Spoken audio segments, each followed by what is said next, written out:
registered and following this, but they're completely safe to use on your computer.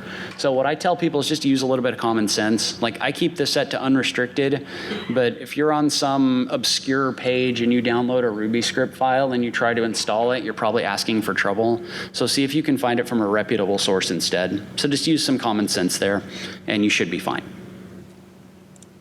So turning on toolbars for extensions. All right, so once you enable extensions within SketchUp, a lot of them come with different toolbars. So you can see how if I right click up here, I get a list of all the different extensions that are installed. You can enable those on a PC by right clicking on this bar up above and selecting these, or by going to View, Toolbars. And I always have to ask for a little help from my Mac people in here, because I don't have a Mac. I think you go to View, Tool Palettes, or I think you can right click up above and still turn those on and off. Is that right? View, Customize, Toolbar. Okay, great. So another thing about loading extensions in SketchUp. So whenever you enable a lot of different extensions, it's going to slow down your load time. So when you first open up SketchUp, if you've ever had a ton of extensions on your computer and you're like, man, why does SketchUp take so long to load? The reason why is it's going through and it's loading every one of those script files. And it just takes a while. So what I try to do is I try to keep loaded only the extensions that I'm going to need, and I disable the other ones until I'm going to need them. And please do not do this. That stresses me out just looking at it. So I watch videos online sometimes, and there's like 14 rows of extensions. I'm like, how? You don't even have a workspace anymore. You just have extensions. So just keep everything organized. It's a lot easier to work with. All right, so that's kind of an overview of the what and why and where of extensions.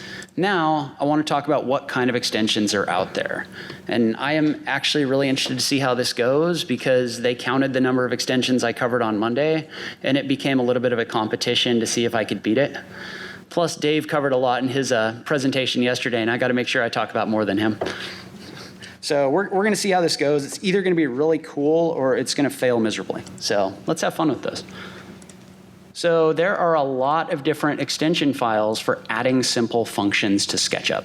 So everything from spacing to aligning, and I'm just going to walk you through some examples of what some of these can do. Again, remember, these are all linked on my website, and this presentation is also downloadable, so you can go find them all. So don't freak out when I just jump between a whole bunch of them really fast.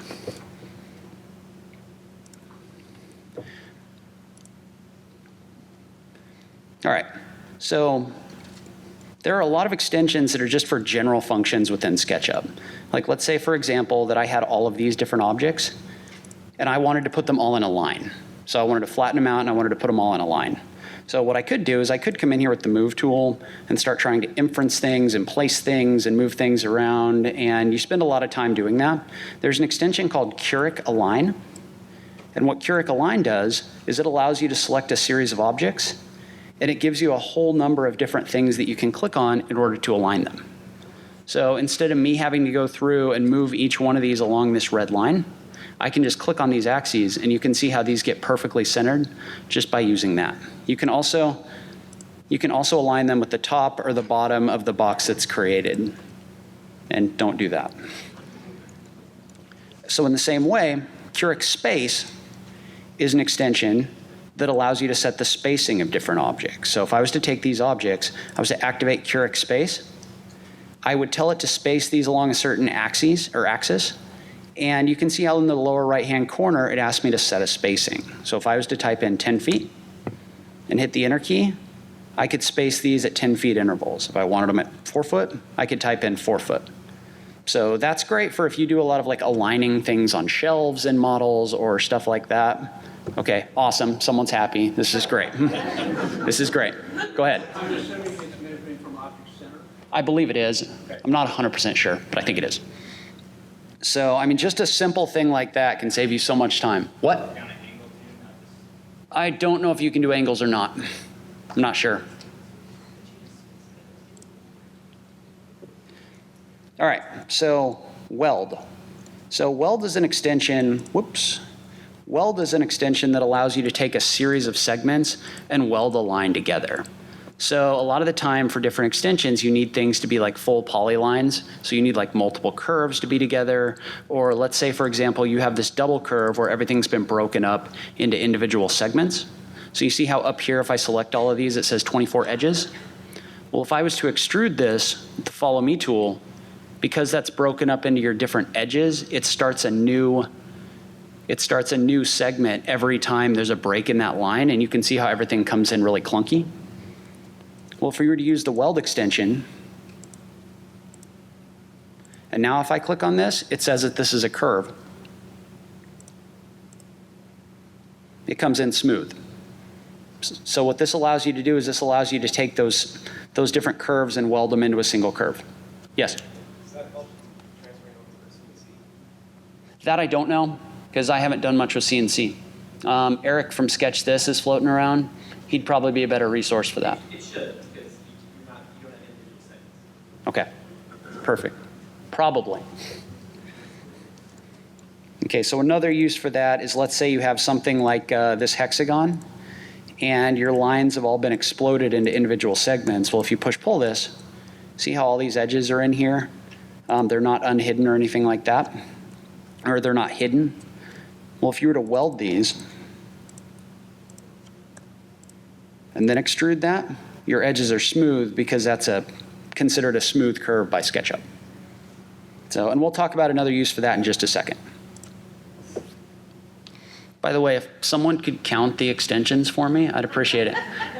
Someone besides him. Thank you. All right, so path copy. Path copy is an extension that allows you to copy things along a path, which I know, confusing with the name. And basically what it allows you to do is it allows you to select a group or component to copy, and it'll let you set the number of objects that go along a path. And then if you look in the lower right-hand corner, I can set the spacing by typing in a value and the enter key. So I can type in 2 foot, 1 foot, 6 feet. You can see how those are moving around. And that's actually a great use for weld, because if you have a curve here, and you try to do that, it's only going to go along one of your curves because it can only do a single curve. But if you were to take these two, weld them together,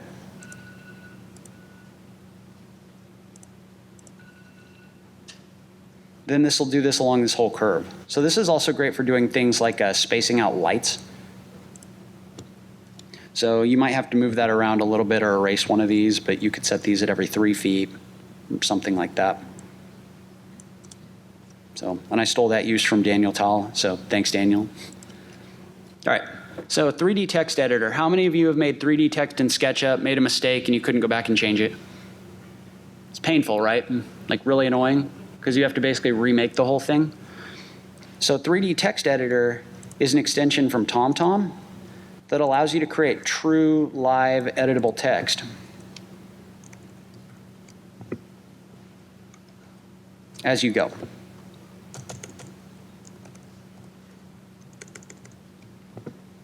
And then if you need to make a change, you can just right click. You can just go down to edit text, and you can make that edit. Yep. Be careful when you rotate it. Sometimes if you rotate it off axis, it wants to jump back. So be careful about that. Shape bender. So sometimes you have a curve, kind of like this one, and you want to bend a shape along that curve. So shape bender is a great extension for that. So the way that that one works, and this is kind of finicky, so you have to have a straight line and a curved line. And the straight line has to be along the red axis for some reason. I'm not really sure why, but if you don't draw it along the red axis, it's not going to work right. So basically what you can do, though, is when you have this curve, you can activate shape bender, which I think is under Chris Fulmer tools. And you need to activate it with the object selected, but then it asks you to select your single line on the red axis, and then your curve.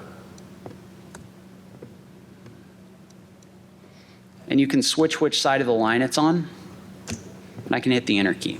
You'll notice some of this gets a little bit funky right here with the geometry that's created. You could also try an extension called True Bin that we'll talk about later if that's really a big deal.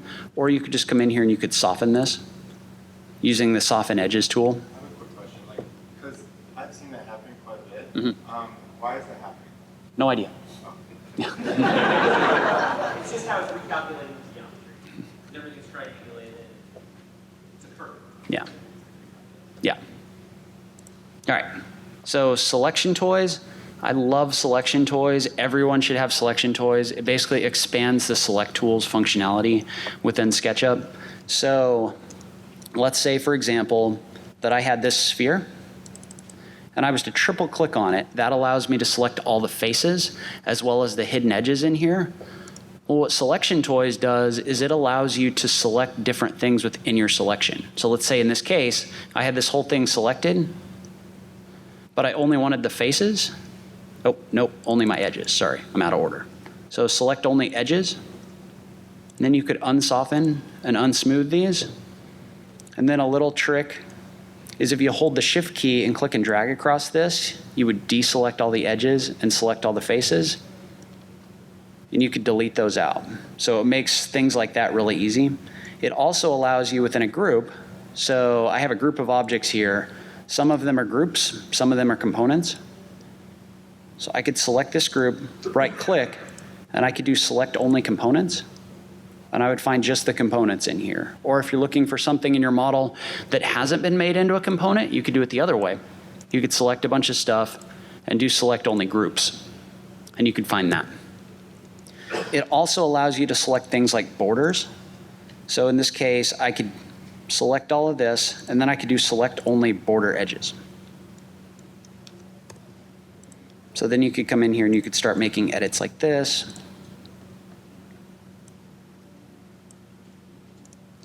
You can also do select only, I believe, or maybe it's select. Selection border. And I'm not sure if that works for things that aren't quads. I haven't really tested that on that much.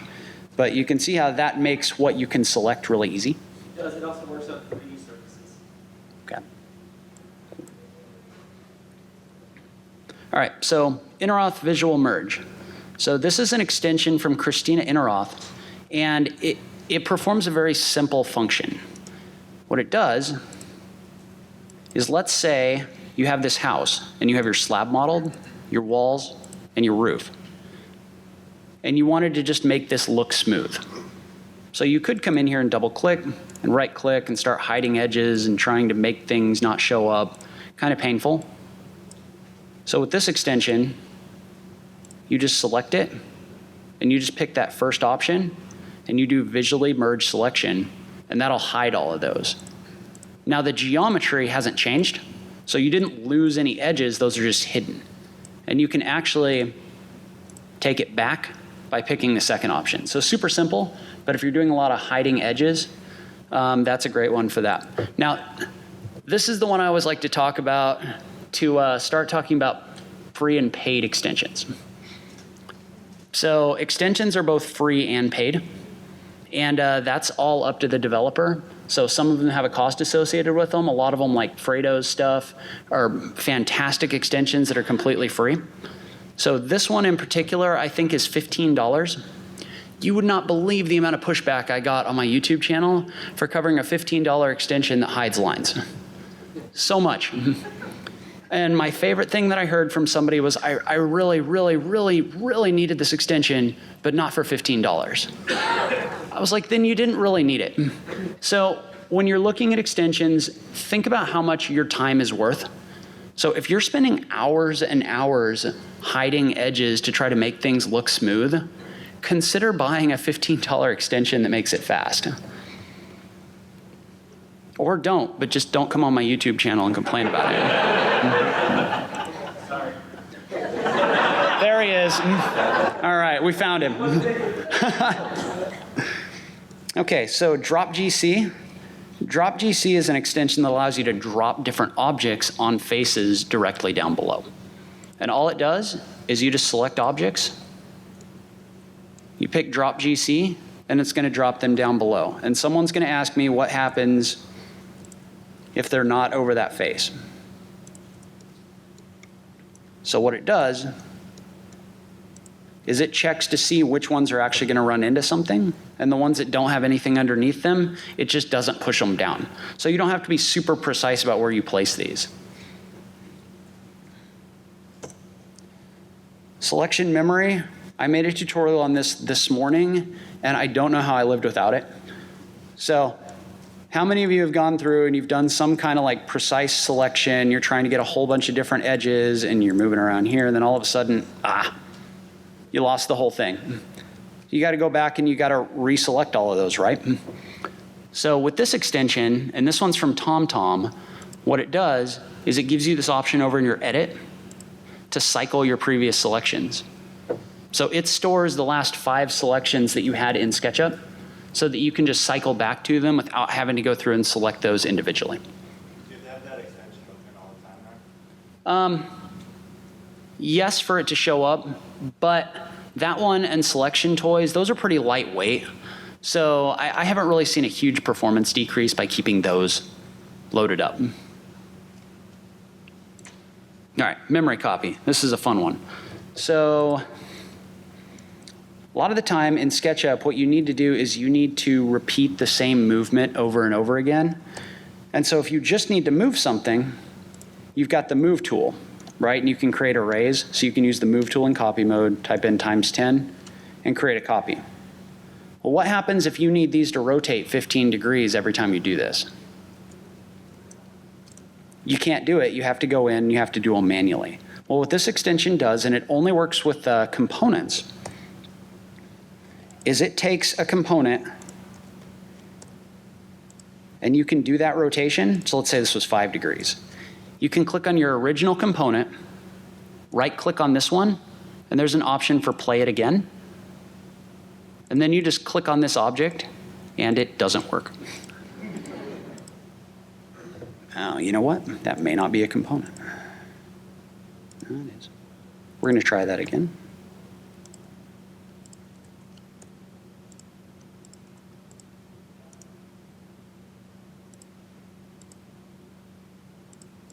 We're going to go the other way.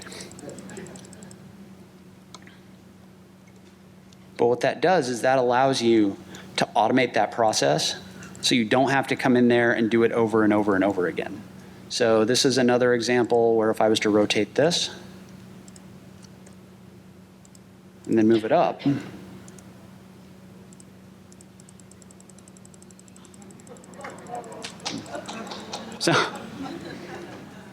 and all it does is it just checks to see relative to the first one what changes have been made and then just repeats that over and over again.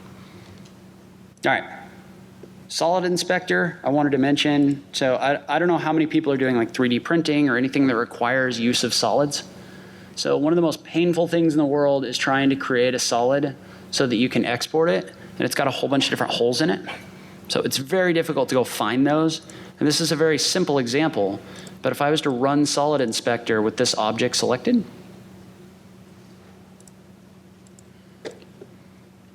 it's going to go through and it's going to check for different errors, and it'll tell you things like where your borders aren't closed in, and it'll actually highlight them red so that you can find them and you can try to fix them. So this is another TomTom extension, and it's a huge deal, especially if you do anything with solids. You got to have it. All right, so those are the general function extensions within SketchUp. So there's also plugins and extensions. Yeah, we'll go ahead and save the changes. That allow you to do more complex things. Yes? Okay, extensions, sometimes they add a palette, but a tool palette. Yes. But, other times they do that, plus they add a command here or there, for instance, in the text played again or whatever. Sometimes it's hard to find that extra spot where they've added that tool. That's why we read the instructions. And that's why we visit a YouTube channel called the SketchUp Essentials and watch the tutorial videos.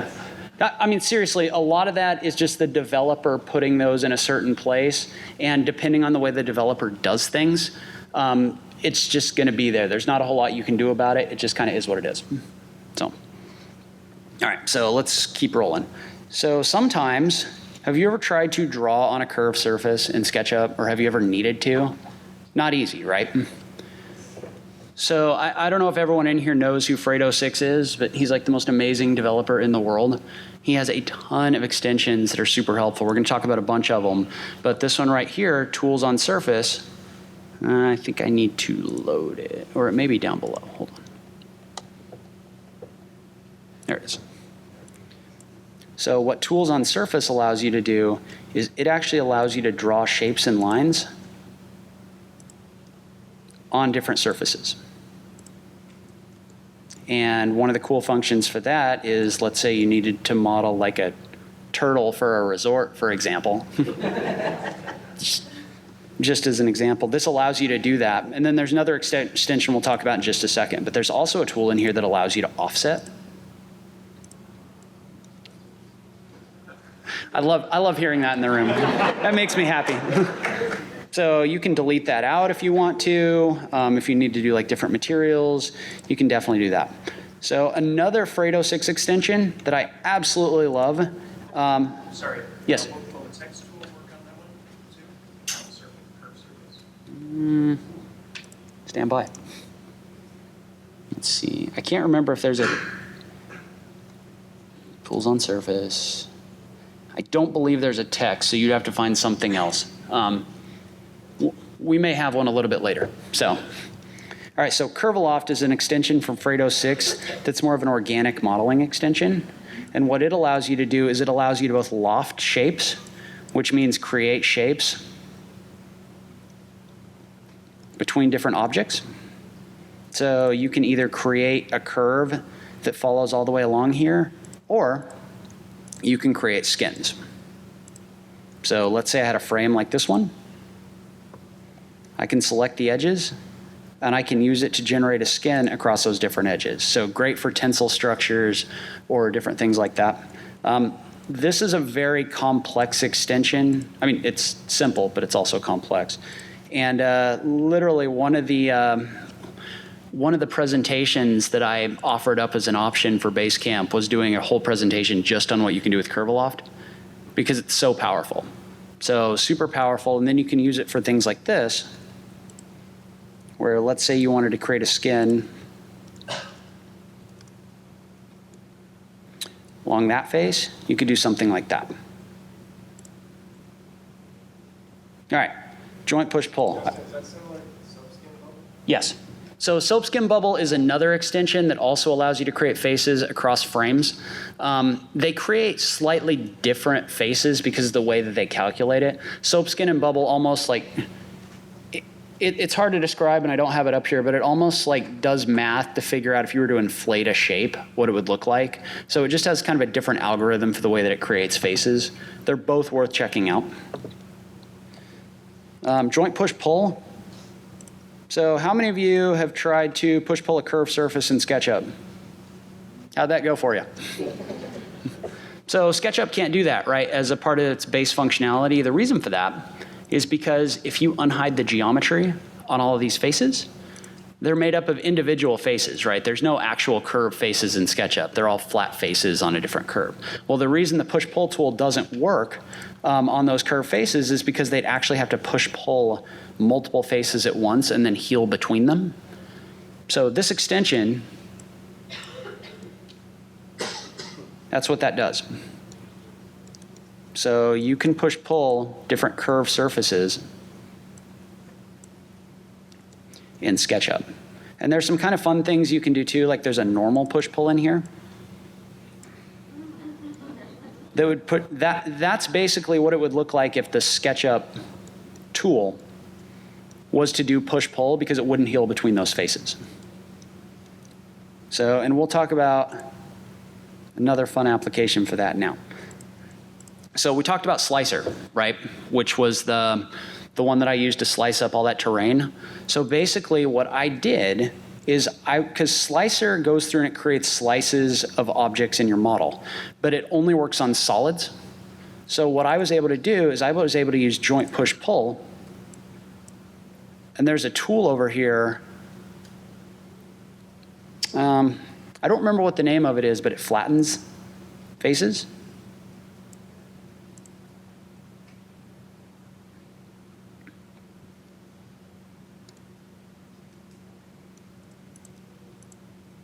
So you can see how that took that and it basically made it flat.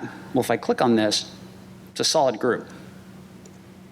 And so then I can use the extension slicer. Make sure I don't make a million of these. Okay, 20 feet. I can set the spacing for my different slices. So let's say 2 feet. And also set my thickness to 2 feet. So what this extension does is it actually slices this up. There's two options down here where you can actually flatten those, and it creates all those flat pieces off to the side, and you can export those to a CNC router. I don't want to do that because that'll take a little while longer. But basically what that'll do, it's always a good idea to save your model before you use this one. Actually, I think it requires it. You can't run the extension unless it saves the model.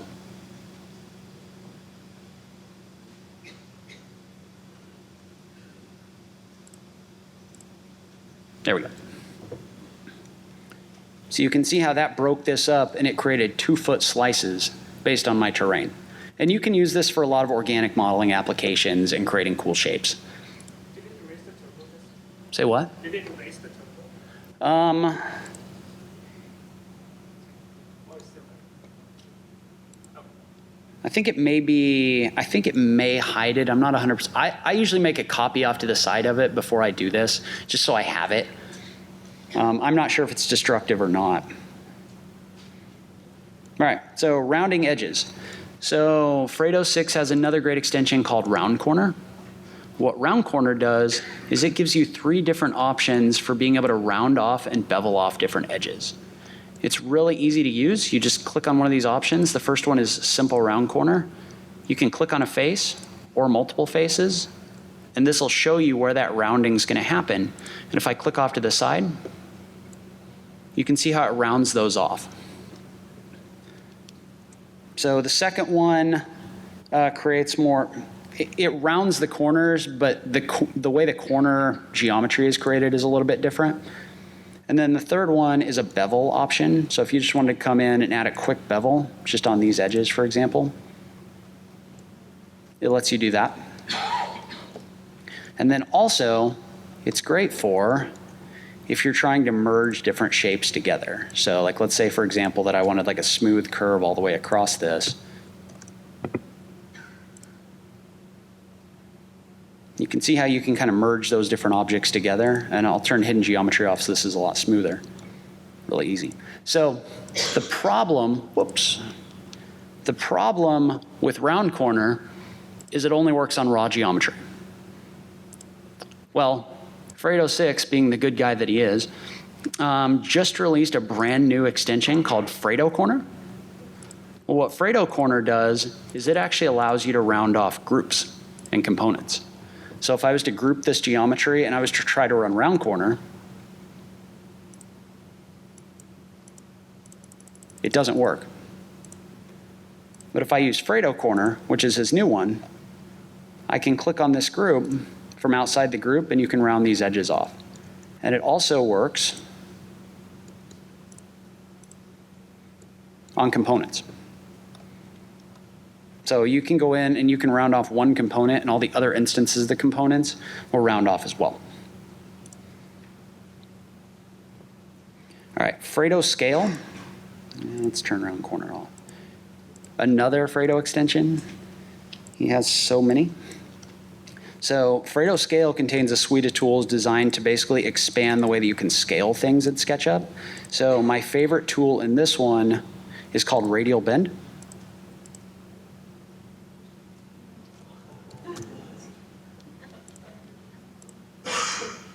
That allows you to come in and bend objects. You can also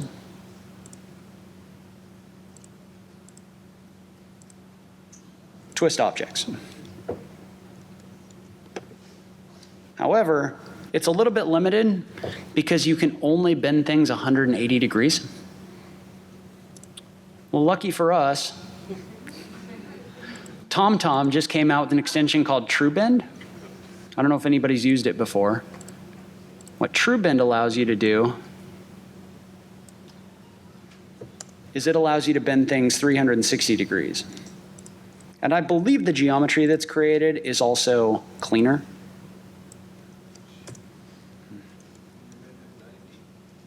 Yeah, you can bend it 90. Yes. Yeah, you can set the number of degrees you can bend things. You're not just limited to 360 or 90.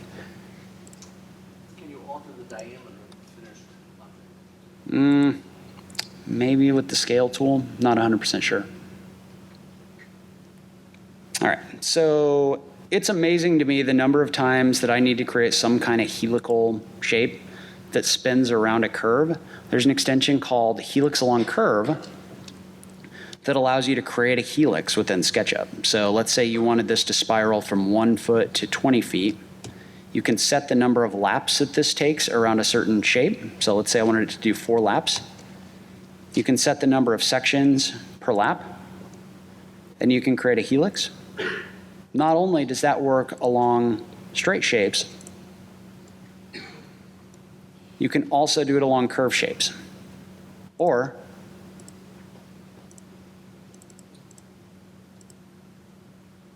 I don't know how this is going to work, but I should have messed with my radius a little more. But you can also do it along the actual helix that you created. So who asked if you could bend an object or put text along a curved face? Was that you?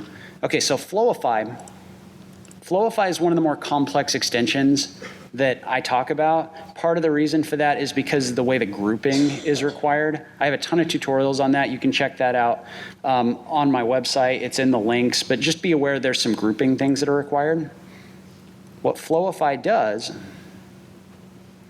is it lets you take a shape and bend it along another shape. And then you can see how your geometry is a little bit ugly. So we're going to soften smooth it. You can curve these along different shapes. And the one limitation of this extension is it has to be a 4-cornered shape to a 4-cornered shape. So you can see how this one, for example, I can bend this along these corners. So if I wanted to bend something like text along the face of a sphere,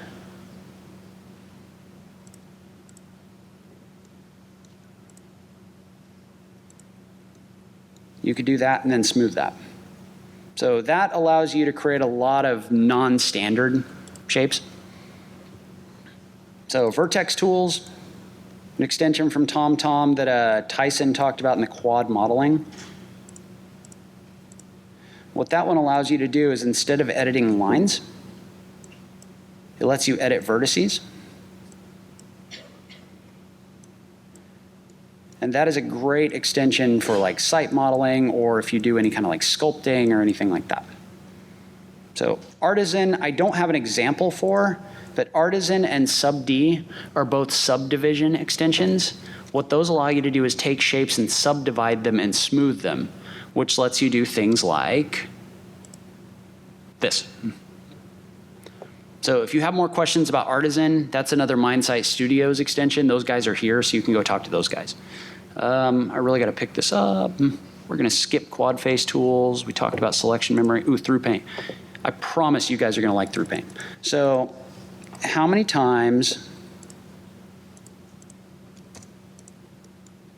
have you had a shape like this and you try to apply a material to it? Like let's say I was to dive into my tile. Kind of looks like this, right? Like not great. Even if you were to edit the size of the tile, it doesn't really matter.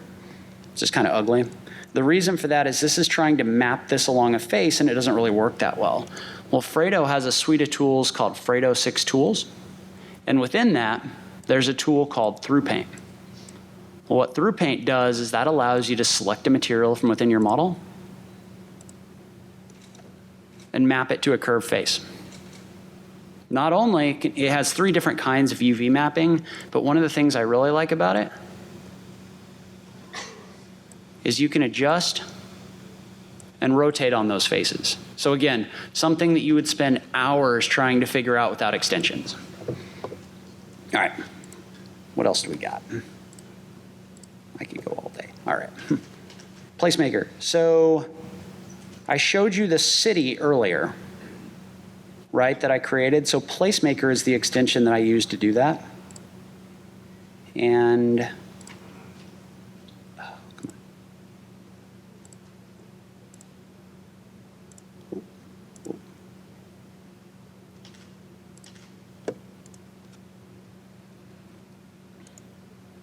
so remember how I said SketchUp takes longer to load if you have a lot of extensions? I have a lot of them enabled for this presentation. All right, so what Placemaker does is that allows you to bring in map data. So very similar to the SketchUp location tool. Bring that into your model. So far, not that big of a deal, right? Like, yeah, I can do that in SketchUp. Well, there's a button right here called Make Place. What that's going to do, and again, a little bit of it's reaching out to OpenStreetMap to get the data. What that's going to do is that's going to build all of the roads, all of the paths, the buildings that OpenStreetMap has data for, and the water that OpenStreetMap has data for. So it's still working on the water. We're going to try this again. There we go. So this has a lot more data in like downtown areas, but it's really easy to use. One of the other things about that one, in addition to being able to create cities like this in a single click, is it also has the ability to bring in high resolution images. So.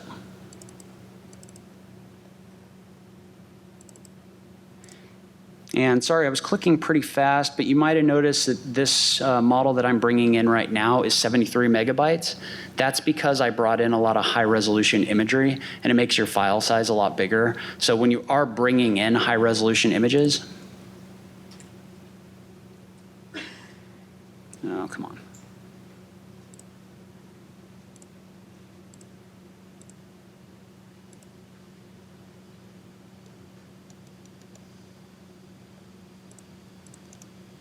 Man, I think I locked it up.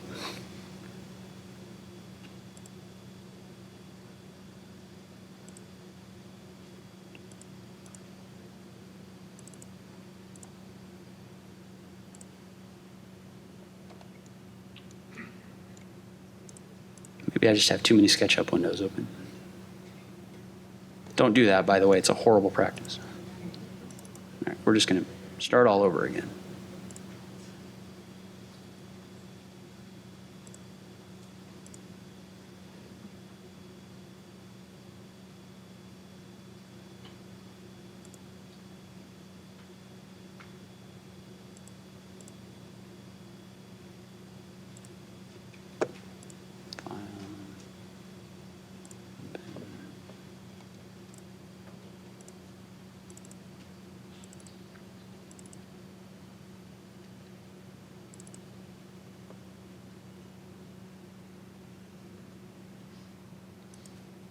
All right, I don't think it's going to do it, so we'll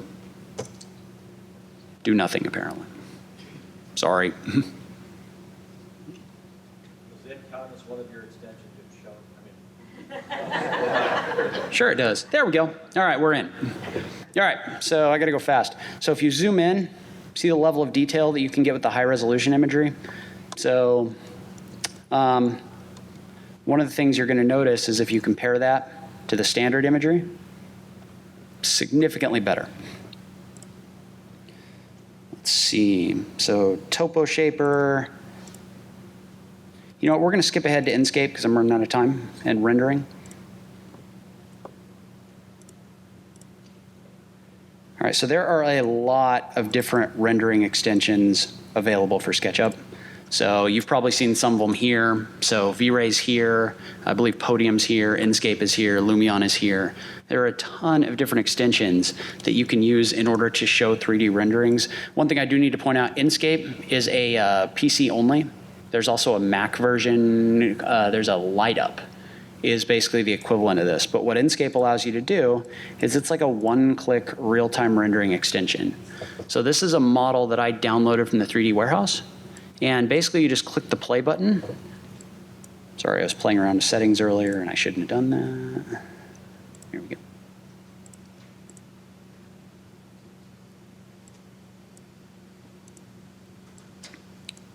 So what Inkscape does is it creates a real-time 3D rendering using the materials already in your model. So I haven't gone through and adjusted these or anything. And so you can see how it's generating the grass wherever there's a material with the word grass in it.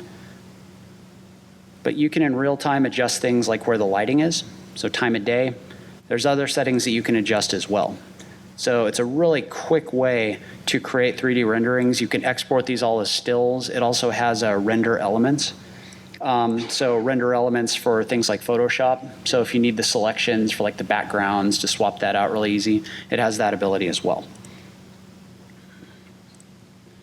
Let's see. So there's also extensions available like SketchFX, which basically allow you to combine different styles. So let's say, for example, I think this is a good one. You wanted to combine kind of a pencil drawn style with a watercolor style or something like that. This allows you to stack those within SketchUp. So if you're not if you're not a Photoshop user and you want to create those effects, you can do that. And then I have about 1 minute left, so I'm going to show you two fun ones.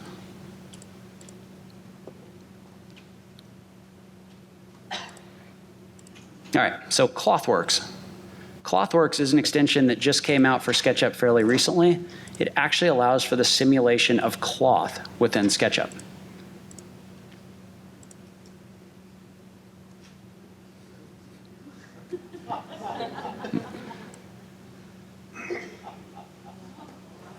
And you can move these around in real time.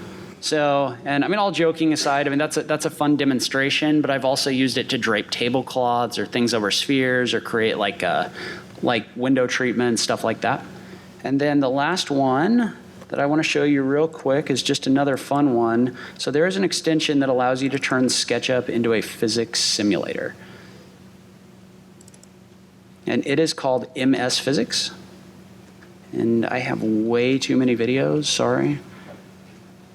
Every folder is a video. All right, here we go. So I'm muted, so you don't have to listen to me.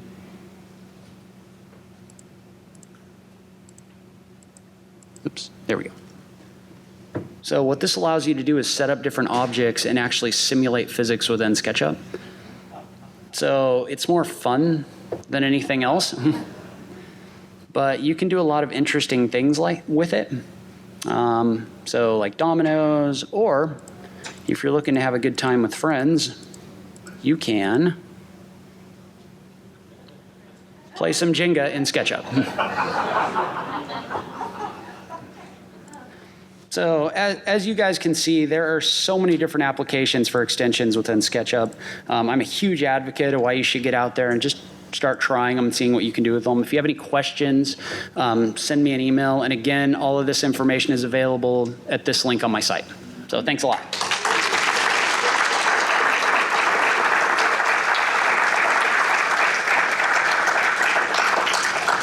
How many did I get? 6.